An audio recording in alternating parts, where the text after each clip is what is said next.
Hello दोस्तों, welcome back to the channel Srishti study point. आप सभी को पता है कि यूपी में असिस्टेंट प्रोफेसर का एग्ज़ाम होने वाला है। एडवर्टाइज नंबर 51 की मैं बात कर रही हूँ।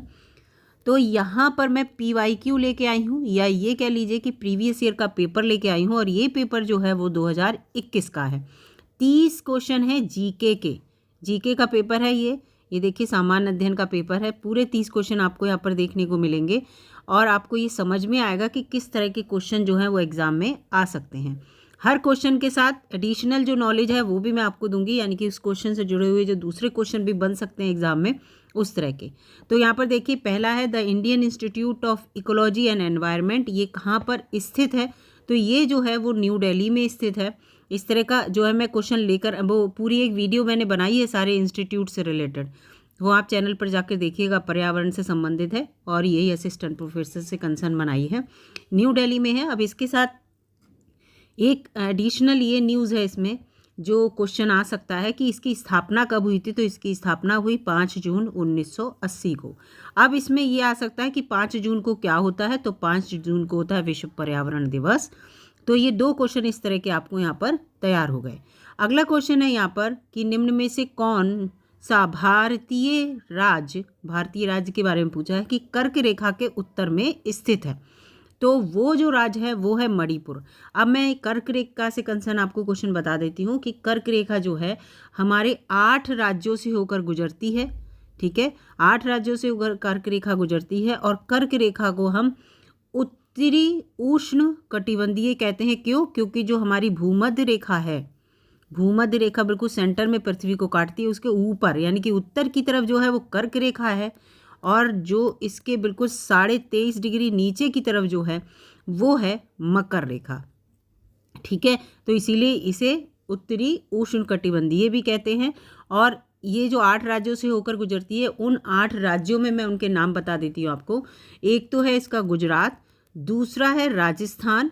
अगर आप लिखना चाहें तो लिख सकते हैं, नहीं तो अगर आप गूगल पे सर्च भी करेंगे तो मिल जाएगा। यहाँ पर मध्य प्रदेश, इसके साथ साथ यहाँ पर है छत्तीसगढ़। ठीक है, अभी इसके लिए एक शॉर्ट ट्रिक भी बताऊँगी। फिर है झारखंड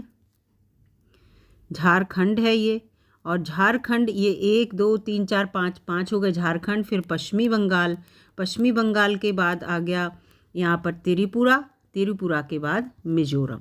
ठीक है, तो ये यहाँ पर इतने आपको 8 राज्य देखने को मिल गए।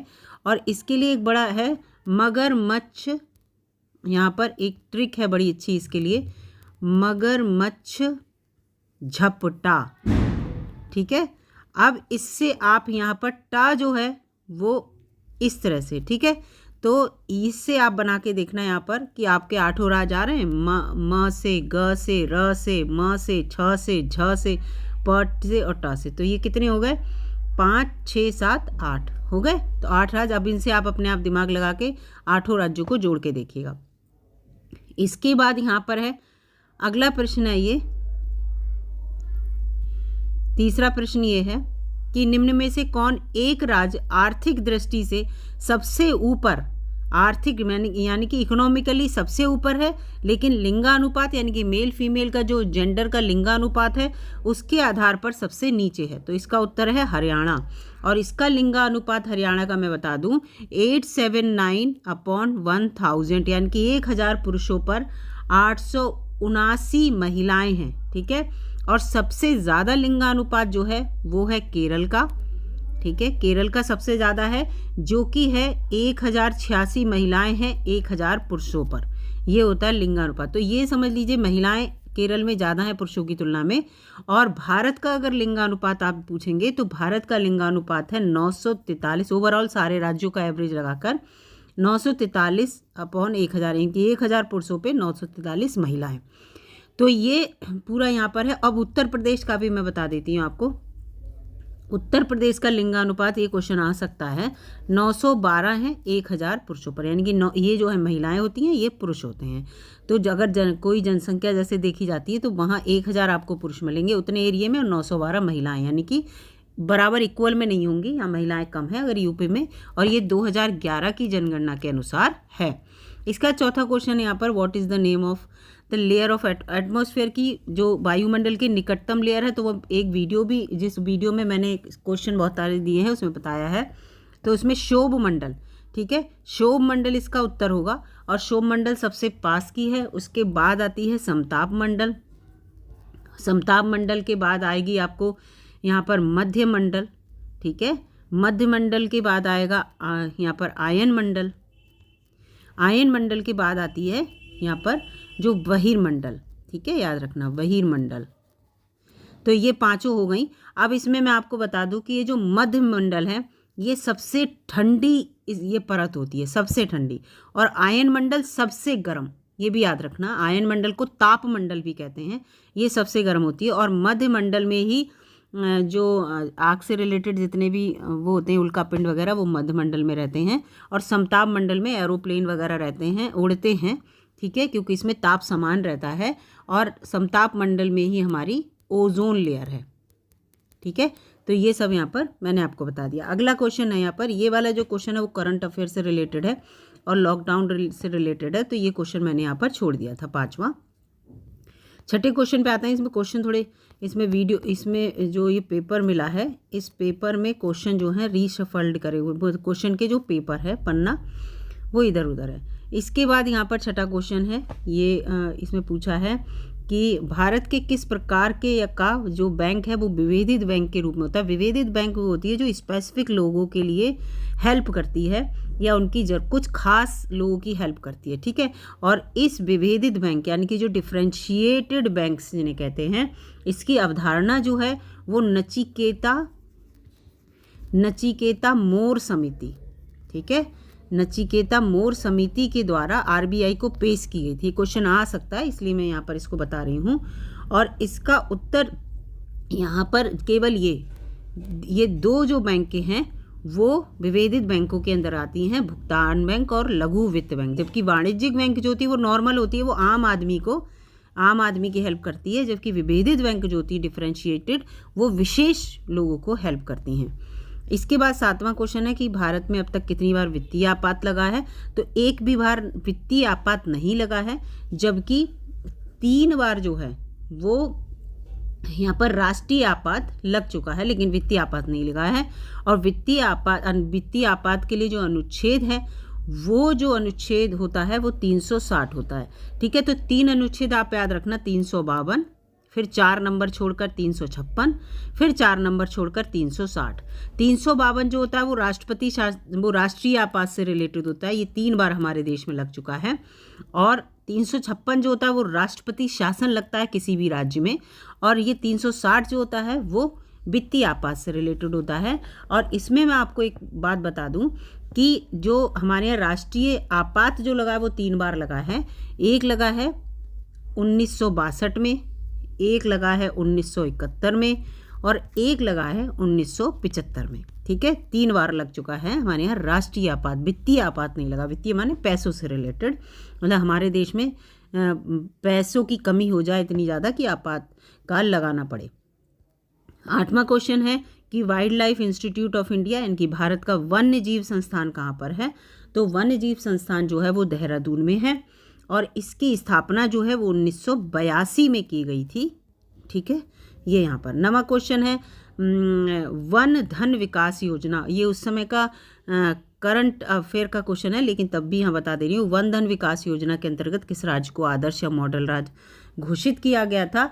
तो इसके अंतर्गत जो 9वें के क्वेश्चन के अंतर्गत है मणिपुर को। और ये जनजातीय जो समूह होते हैं ना, जनजातीय जितने समूह होते हैं उनके लिए ये 14 अप्रैल को जब अम्बेडकर जी का जन्मदिन होता है, तब इस 14 अप्रैल 2018 को, ठीक है, याद रखना 2018 को इसको शुरू किया गया, ठीक है। ये यहाँ पर ये है। अब 10वां क्वेश्चन देखते हैं। 10वां क्वेश्चन, इसमें पेज जो हैं वो इधर उधर हैं थोड़ा। 10वें क्वेश्चन पे आती हूँ मैं, ये है 10वां क्वेश्चन। 10वें क्वेश्चन पे यहाँ पर पूछा प्रवासी भारतीय केंद्र और विदेश सेवा के संस्थान, इनके नाम बदल दिए गए थे। तो किस पूर्व भारतीय केंद्रीय मंत्री के नाम पर इनका नाम रखा गया बाद में? तो सुषमा स्वराज के नाम पर रखा गया। जैसे इसका प्रवासी भारतीय केंद्र का नाम जो था वो रख दिया गया सुषमा स्वराज भवन, ठीक है, सुषमा स्वराज भवन, ये, और इसका नाम बदल के विदेश सेवा संस्थान का नाम रख दिया सुषमा स्वराज सेवा संस्थान, विदेश हटा दिया सुषमा स्वराज सेवा संस्थान, दोनों का नाम बदल दिया गया था। और ये इनकी जब 14 फरवरी 2020 को 14 फरवरी 2020 को इनकी जब 68वीं इनकी जयंती थी, तब इन नामों को बदला गया था। तो ये 2021 का पेपर है, इसलिए उस समय के अनुसार ये करंट अफेयर का पेपर है, क्वेश्चन है। इसका 11वां क्वेश्चन है, दीपोत्सव 2019 का आयोजन उत्तर प्रदेश के किस जिले में हुआ? तो भाई अयोध्या में हुआ। और मैं आपको बता दूं 2024 का भी दीपोत्सव जो है वो अयोध्या का ही है, इसलिए अगर क्वेश्चन आता है तो आप बिल्कुल सही बताइएगा, ये इस तरह का है। अगला 12वां क्वेश्चन है, विश्व व्यापार संगठन यानी कि WTO की पहली महिला महानिदेशक जो नागोजी ओकोजी-इवेला हैं, ये अब भी हैं, याद रखिएगा। पहली महिला महानिदेशक किस देश से हैं? तो ये जो है वो नाइजीरिया से हैं, और ये 7वीं नंबर की महानिदेशक बनी थी। और ये जो है इनका कार्यकाल जो है वो ख़त्म होने के बाद, इससे पहले ही अनाउंस कर दिया गया है कि इनका कार्यकाल 31 अगस्त 2025 को ख़त्म हो जाएगा। उसके बाद ये फिर से 1 सितंबर 2025 से फिर कंटिन्यू करेंगी, फिर से WTO की ही वो रहेंगी, ठीक है, वर्ल्ड ट्रेड ऑर्गेनाइजेशन, ठीक है, विश्व व्यापार संगठन, इसकी महानिदेशक रहेंगी। ये क्वेश्चन अगर आया तो आ भी सकता है दोबारा कि कौन है, ठीक है, ये 7वीं महानिदेशक थी। और WTO के सबसे पहले महानिदेशक जो थे वो थे पीटर सदरलैंड, ठीक है, पीटर सदरलैंड। इस तरह के क्वेश्चन ये सब पढ़ लेना, याद कर लेना। इनके साथ फिर है, ये देखिए उस समय का आ गया कि 2021 और 22 में राष्ट्रीय जो NEP 2020 के बारे में पूछा है कि भारत में लागू करने वाला पहला राज्य कौन था? तो उस समय कर्नाटक बन रहा था, लेकिन कर्नाटक ने फिर क्या किया, मना कर दिया कि वो ये पहला राज्य नहीं बनेगा। अगर अब क्वेश्चन आता है तो अब आपको लिखना है उत्तराखंड, ठीक है, पहला राज्य कौन बना है? उत्तराखंड। और ये क्वेश्चन भूलना मत, ये क्वेश्चन आ सकता है कि NEP 2020 लागू करने वाला भारत का पहला राज्य कौन सा है? तो वो है उत्तराखंड। और उत्तराखंड जो है इसने 12 जुलाई 2022 को ये अपने राज्य में लागू किया है NEP 2020, ठीक है। अब 13 के बाद 14वां क्वेश्चन यहाँ पर देखते हैं। 14वां क्वेश्चन ये है कि निम्नांकित में से कौन सा देश, क्वाड बड़ा इंपॉर्टेंट है आज की डेट के लिए भी, और क्वाड में 4 सदस्य शामिल हैं, 4 देश शामिल हैं क्वाड के अंतर्गत। एक तो है हमारा भारत, दूसरा है ऑस्ट्रेलिया, ठीक है, क्वाड का मतलब चतुष्पक्षीय हो गया तो 4 देश होंगे, ऑस्ट्रेलिया, ठीक है, तीसरा है जापान, क्योंकि ये जापान में ही शुरू किया गया था सबसे पहले, फिर है USA। 4 हैं, ये क्वेश्चन आ सकता है कि कौन सा नहीं है, तो ये इसमें भी आया हुआ है, तो आप देख लीजिए तीनों हैं, तो इसमें दक्षिण कोरिया नहीं है, ठीक है, इसके अंतर्गत। अब यहाँ पर ये इसके बाद ये जो क्वेश्चन है ये दक्षिण कोरिया इसमें नहीं है, और इसकी जो पहली बैठक हुई वो 2007 में हुई थी, ठीक है, पहली बैठक 2007 में हुई थी, और उस समय मनमोहन सिंह जी प्रधानमंत्री थे। उन्होंने इसको क्वाड को बनाने के लिए जापान के जो प्रधानमंत्री थे उन्होंने कहा था कि इसको शुरू किया जाए, लेकिन ये फिर बाद में बंद हो गई थी 2008 में, क्योंकि ऑस्ट्रेलिया इससे अलग हो गया था। फिर उसके बाद 2017 में फिर से शुरू हुआ, जब नरेंद्र मोदी जी PM बने, इन्होंने क्वाड को फिर से शुरू किया, और ये केवल भारत हिंद से रिलेटेड है, और ऑस्ट्रेलिया और जापान ये सब जो है वो प्रशांत महासागर से संबंधित है। तो इस हिंद और प्रशांत क्षेत्र में आतंकवाद को रोकने के लिए, आर्थिक स्थिति बढ़ाने के लिए इन सबको शुरू किया गया, ठीक है। और इसकी छठा जो 6th क्वाड जो है 2024 में हुआ है, ठीक है, याद रखना 2024 में 6th क्वाड की बैठक हुई 21 सितंबर 2024 को, ठीक है। और ये कहाँ हुई थी? USA में, याद रखना कहाँ हुई? USA के डेलावेयर में, USA के डेलावेयर में। तो यहाँ पर इसकी हुई थी बैठक क्वाड की, इसके बारे में मैं बात कर रही हूँ। तो ये क्वेश्चन आ सकता है 6th बैठक कहाँ हुई, और इन्होंने ही क्वाड ने अपना एक ग्रुप बनाया नया 2023 में, बड़ा इंपॉर्टेंट था आतंकवाद से निपटने के लिए, वो था CTWG, ये फुल फॉर्म आ सकती है CTWG, या Q लग के आगे आ सकता है, Q फॉर क्वाड होगा, C फॉर होगा काउंटर T फॉर होगा terrorism, W for working, G for group, ठीक है। ये है काउंटर टेररिज्म वर्किंग ग्रुप, ठीक है, ये इन्होंने बनाया। 15वां क्वेश्चन है शिक्षक के कार्यों का वस्तुनिष्ठ मूल्यांकन किसके द्वारा होता है, तो भाई ये होता है रेटिंग स्केल के द्वारा। 15 का उत्तर ये होगा, रेटिंग स्केल के द्वारा इसका जो है वो मूल्यांकन होता है। इसके बाद ये जो शिक्षण प्रणाली से रिलेटेड मैं अलग से क्वेश्चन लेके आऊँगी। 16 है पिक्टोरियल। पिक्टोरियल माने क्या होता है, संकेत या तस्वीर। जब पिक्टोरियल है तो आप पिक्टोग्राफी उठाएंगे ना, तो यहाँ से ये उठा लेंगे इसका उत्तर पिक्टोग्राफ। बार ग्राफ जो होता है ना, बार ग्राफ जो होता है वो होता है इस तरह से, ये जो पिलर बने होते हैं, कोई आपने ग्राफ देखा होगा पिलर बने होते हैं इस तरह से किसी ग्राफ में, वो होता है पाई चार्ट, वो होता है जो इस तरह से बना होता है कितना एरिया किसके लिए है, ठीक है। रेखीय चार्ट वो होता है कि पहली ये श्रेणी, फिर दूसरा ये पद, तीसरा ये पद, ये इस तरह से रेखीय ग्राफ होता है। तो ये इसका चित्र आरेख कहेंगे या पिक्टोग्राफ, ये इसका अंतर। पिक्टोरियल अगर रिप्रेजेंटेशन देना है। फिर है वर्ल्ड कॉन्फ्रेंस जो हुई थी एजुकेशन फॉर ऑल, सबके लिए शिक्षा, इसका विश्व सम्मेलन 1990 में, देखिए आप क्वेश्चन कहाँ से आया है, वो सबके लिए शिक्षा, ये 1990 में यहाँ पर, ये कहाँ पर हुई थी, तो ये हुई थी थाईलैंड में, थाईलैंड के जोमटियन में याद रखना, ठीक है। और ये किसके लिए थी, ये आयोजित की गई थी जो वित्त पोषण के लिए जो एजेंसियां होती हैं उनके द्वारा, और इसमें world bank, UNESCO, UNICEF, UNDP ये सब शामिल हुए थे, ठीक है। और इसके साथ एक और बता दूं, 1990 में ही एक न्यूयॉर्क में आयोजित हुई थी, ये क्वेश्चन हो सकता है रिपीट हो जाए दूसरी तरह से, न्यूयॉर्क में ही आयोजित हुई थी, बच्चों के लिए हुई थी, ठीक है, बच्चों के लिए शिखर सम्मेलन था, ठीक है। ये सबके लिए शिक्षा, वो केवल बच्चों के लिए रिलेटेड थी, तो याद रखना। और यूनिसेफ उसमें था क्योंकि यूनिसेफ बच्चों से रिलेटेड है, उनकी एजुकेशन से रिलेटेड।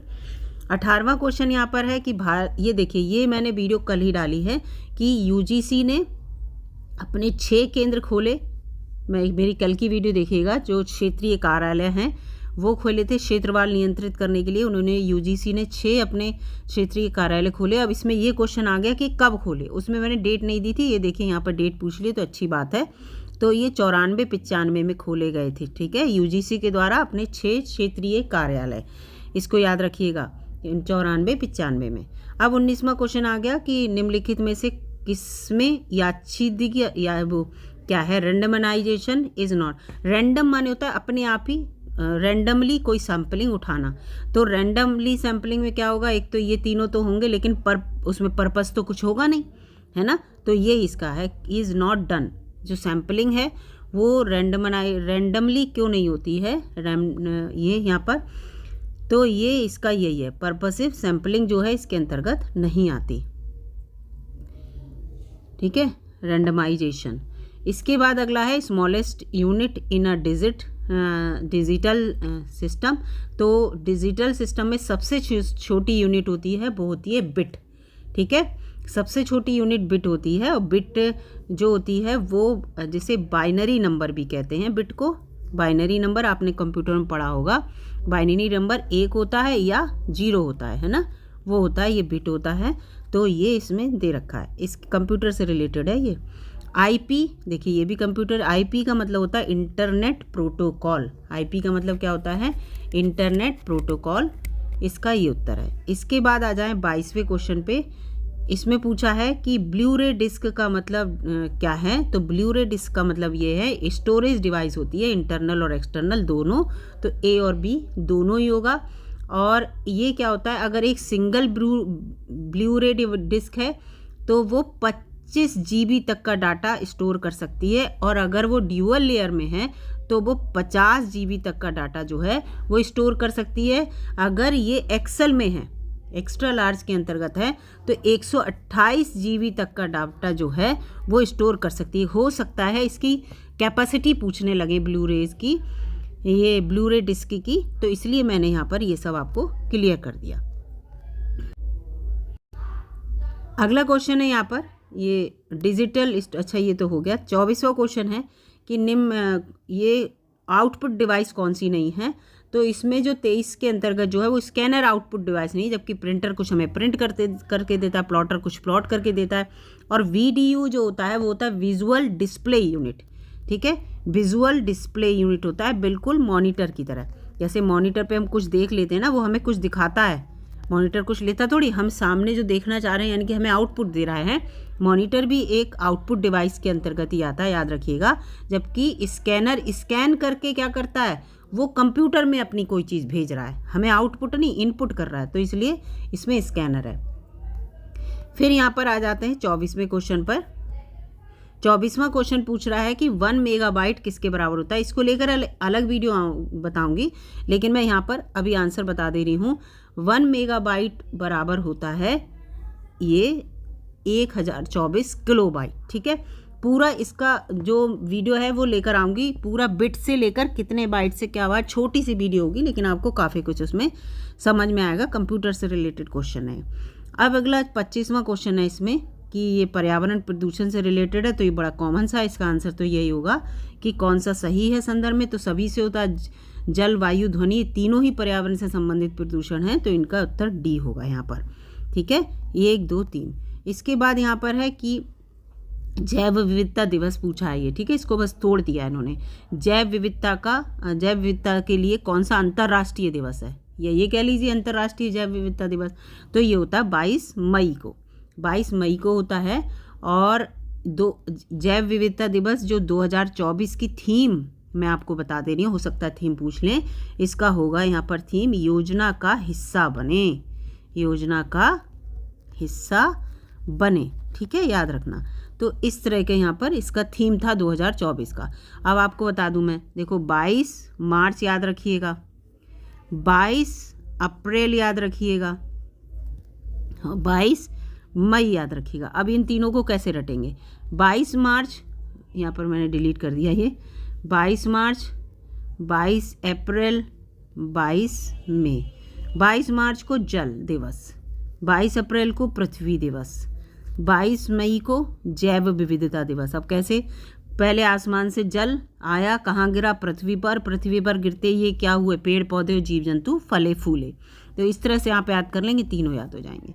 इसका 27वां है कि 4th वर्ड यानी कि चतुर्थ दिवस की शब्दावली किन देशों के लिए प्रयुक्त की जाती है। तो ये न्यूनतम विकसित देशों के लिए, जो बिल्कुल विकसित नहीं है, गरीबी रेखा के अंतर्गत आते हैं जो, और जो ये सबसे, जैसे कि जो साउथ अफ्रीका वगैरह के टाइप जगह के बहुत सारे ऐसे क्षेत्र हैं जो इसके अंतर्गत आते हैं। न्यूनतम विकसित, बहुत कम, जिनको जो न्यूनतम आय है वो भी नहीं मिल रही है व्यक्ति को, ठीक है। और इसकी अवधारणा सबसे पहले जो है, याद रखिएगा, ये क्वेश्चन इस तरह का आ सकता है, कनाडा में इस्तेमाल की गई थी। जो तंजानिया के उच्चायुक्त थे, तंजानिया के उच्चायुक्त थे, या ये कह लीजिए कि तंजानिया के अंतर्गत जो उनके प्रथम सचिव थे, ठीक है, मबूतो मिलांडो, ये क्वेश्चन आ सकता है। मबूतो मिलांडो ने जो नेशनल ब्रदरहुड के अंतर्गत प्रमुख जो उनके थे जॉर्ज मैनुअल, उनके साथ बातचीत करने पर इसको किया गया था। फिलहाल ये याद रखना, थोड़ा टफ सा पड़ रहा है ये, लेकिन कनाडा में इसकी जो है शुरुआत की गई थी कि ये चतुर्थ विश्व है, जो कि नॉर्मल हमारा जो विश्व है उससे भी अलग है। 28वां क्वेश्चन है इसमें कि रोन घाटी के नीचे की ओर बहने वाली ठंडी स्थानीय हवा को क्या कहते हैं। तो इसका उत्तर जो है वो मिस्ट्रल है। क्या है, मिस्ट्रल है। और ये दक्षिणी जो फ्रांस है, दक्षिणी फ्रांस के अंतर्गत जो रोन घाटी आती है, ठीक है, याद रखना। रोन घाटी कहाँ है, दक्षिणी फ्रांस के अंतर्गत, और वहाँ पे ये ठंडी हवा बहती है। 29 है कि भारत में जैव विविधता की दृष्टि से सबसे संपन्न क्षेत्र, तो आंख बंद करके आपको लगाना है पश्चिमी घाट, ठीक है, धोखे से भी बंगाल की खाड़ी नहीं, पश्चिमी घाट है इसका उत्तर। और पश्चिमी घाट आप भारत के नक्शे में देखिएगा तो पश्चिमी घाट किस तरफ है, इस तरफ है, ठीक है। ये पूर्वी घाट आता है और ये पश्चिमी घाट आता है, जहाँ केरल वगैरह सब है, ये पश्चिमी घाट है। तो पश्चिमी घाट में सबसे ज़्यादा जैव विविधता मिलती है, जबकि और जगह भी मिलती है, जैसे पूर्वी हिमालय हैं और सुंदरबन है, सुंदरबन का डेल्टा, इन्होंने बंगाल की खाड़ी वही देख के लगाया होगा, सुंदरबन का डेल्टा, और इंडो वर्मा क्षेत्र है, वहाँ सब भी मिलता है। लेकिन सबसे ज़्यादा पश्चिमी घाट में ही है जैव विविधता। इसके बाद यहाँ पर ये पूछा है, ये देखिए इन्होंने सबसे कल्चर और किससे रिलेटेड है ये पूछा है। इसमें थोड़ा सा मुझे डाउट लग रहा है, मैं आपको बताऊँ। इसके पेपर में यहाँ पर देखिए विटीकल्चर तो अंगूर की खेती के लिए है, एक वीडियो चैनल पे आप जाके देख सकते हैं, सारे कल्चर बताए हैं।